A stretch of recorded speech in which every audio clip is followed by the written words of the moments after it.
अस्सलाम वालेकुम। आप देख रहे हैं के न्यूज़ चैनल। खबर शामिल करते हैं कराची से। हमारी नुमाइंदा महमूदा बानो की रिपोर्ट के मुताबिक जहाज हादसे में बच जाने वाले जख्मी जुबैर ने दोबारा लैंडिंग की तस्दीक करते हुए कई सवाल खड़े कर दिए।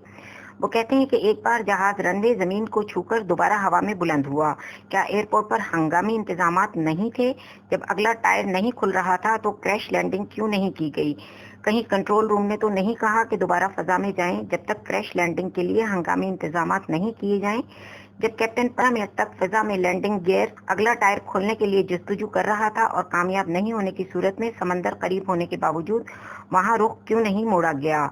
इन सवालात के जवाबात तो माहिर ही दे सकते हैं, लेकिन बार बार के हादसात सिविल एविएशन और PIA दोनों की हिफाजती इकदामात और एयर वर्दीनेस पर सवालिया निशान जरूर हैं।